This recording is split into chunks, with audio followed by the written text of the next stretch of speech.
Let me ask you something uncomfortable. When was the last time you sat with a hard decision? Truly sat with it, without pulling out your phone, without Googling, without asking ChatGPT, without sending a voice note to a friend to outsource the answer? When was the last time you trusted yourself enough to just think? Because here's what I've been noticing, and I think deep down you've noticed it too. We are slowly, quietly, without any announcement, losing the ability to think for ourselves. I don't mean that in a dramatic, dystopian way. I'm not here to tell you AI is evil or that technology is rotting your brain.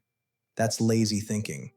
What I am saying is more subtle, and honestly, more terrifying. We are outsourcing our inner voice, and most of us haven't even realized it's happening. Think about how a normal Tuesday used to go. You'd wake up, have a thought, sit with it, maybe argue with yourself, change your mind, change it back. You'd write in a journal, or stare at the ceiling, or go for a walk. And somewhere in that uncomfortable silence, you'd figure something out. Something that was yours.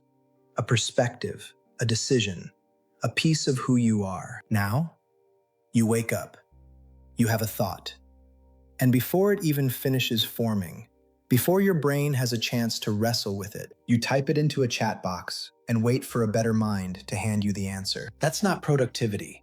That's dependency. Here's the thing about your inner voice that nobody talks about. It isn't just a narrator.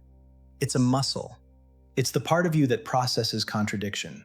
That sits in ambiguity. That makes the uncomfortable call. That decides, with incomplete information, real emotional stakes, and no guarantee of being right, who you are and what you believe.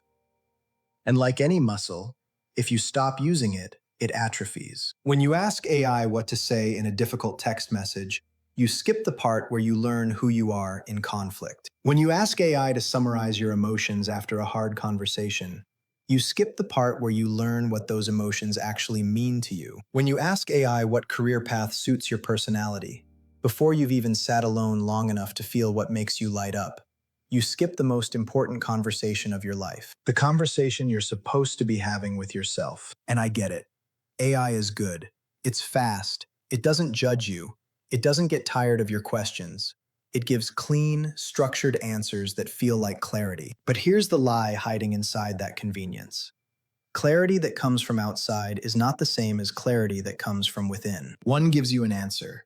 The other builds the person who knows how to find answers. And that difference might matter more than we realize. There's a concept in psychology called cognitive offloading. It's the idea that we use external tools to handle tasks our brains would otherwise process internally. Writing a grocery list, setting a reminder, drawing a map. These things are harmless, even useful. They free up mental space.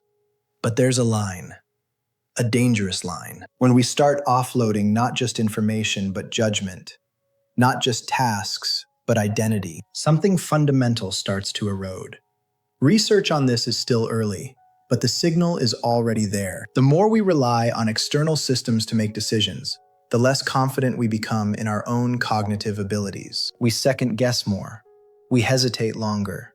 We lose trust in the validity of our own thinking. And AI, more than any tool that came before it, hits directly at that line. But here's the part that really concerns me. We talk a lot about AI hallucinating, about it getting facts wrong, about bias in training data. But almost no one is talking about what happens when you start hallucinating your own opinions. When you've run your thoughts through an AI filter so many times that you can no longer distinguish your actual belief from the articulate, well-structured version the machine handed back to you. When your values start sounding suspiciously like a well-written system prompt. When you agree with things not because they resonate deep in your gut, but because they were explained so clearly that disagreeing feels stupid. That's a quiet kind of psychological shift.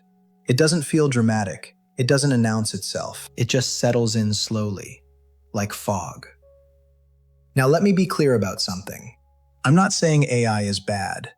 I use it. I'll keep using it. It may be one of the most powerful tools humans have ever built, but how we use it matters. There's a difference between using AI to research after you've formed a position and using it to form the position for you. There's a difference between using AI to communicate more clearly what you already feel and using it to tell you what you should feel. There's a difference between AI as a tool and AI as a replacement for your mind. So what do we actually do about this? Start small. Introduce friction back into your thinking. Before you open a chat window, give yourself 10 minutes. Just 10. Sit with the question. Write messy thoughts on paper. Let yourself be wrong.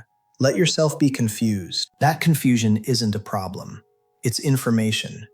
It's telling you where your mind actually is. Stop asking AI how you feel. Start asking yourself. Stop asking AI what you should do first. Sit with the discomfort of not knowing long enough to hear your own instinct. Because what's at stake here isn't productivity. It isn't efficiency. It isn't even accuracy. It's your sense of self, your confidence in your own mind, your ability to navigate the world as a whole, thinking human being. Your brain evolved over millions of years to hold contradictions, to sit with uncertainty, to wrestle with difficult decisions, and come out the other side knowing something real about yourself. Don't outsource that process. Think, struggle a little, get it wrong. Change your mind on your own terms. Your inner voice isn't a glitch in the system. It is the system.